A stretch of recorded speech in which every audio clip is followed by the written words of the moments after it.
លើឈាមផងឲ្យជាតិស្ករឡើងដល់500ស្ពឹកមកជាខ្លួនហ្នឹងដូចថាងាប់តសៃចាប់ពីកណ្ដាលក្បាលអញ្ចឹងឆ្លាក់មកស្មានេះមកទៅមកឡែកទៅអាខ្នងដៃផ្សេងនេះទៅតាមអាពូចឹងយ៉ាងនេះចឹងទៅដល់នេះជើងហើយពេលដែរហ្នឹងទៅមើលហ្នឹងវាសំខាន់ណាខ្លួនឯងវាចាស់រលួយមិនមែនសុំកូនបាក់គេទ្រាំទៅហើយដល់ចូលឆ្នាំហើយហ្នឹងបានជូនលុយជូនអីហ្នឹងបានសម្រេចចិត្តថាទិញឆ្នាំហ្នឹងមកព្យាបាលវាបានដូចចិត្តអាជំងឺស្ពឹកឈឺរ៉ាំរ៉ាយពីមុនមកហ្នឹងវាបានធូរស្រាលទិញមកលេបដល់មកឈុតមុនអបហ្នឹងវាបាត់ដូចចិត្តហ្មងបាត់ហើយស្រាលខ្លួន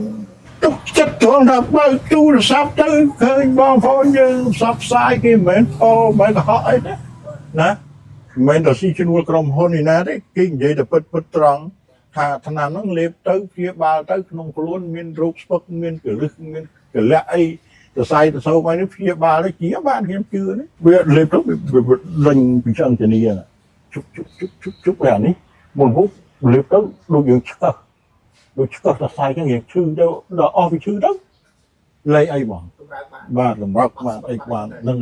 ហូបមកប្រទេសដល់ក្នុង5ថ្ងៃដឹងថាលេបថ្នាំនឹងចូលក្នុងកាហ្វេទៅវាដេញហ្មងដេញរោគដែរថ្នាំហ្នឹងអារោគស្ពឹកទាំងប្រហែលហ្នឹងដូចសរសៃចឹងអាសរសៃខ្ញុំអានេះស្ពឹកចឹង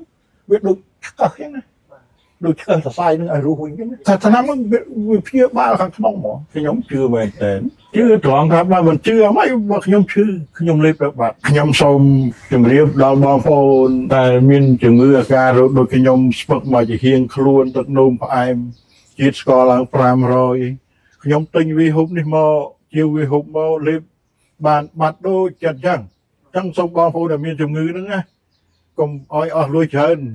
ទិញវីហូបហ្នឹងហូបទៅវីហូបហ្នឹងហូបទៅជា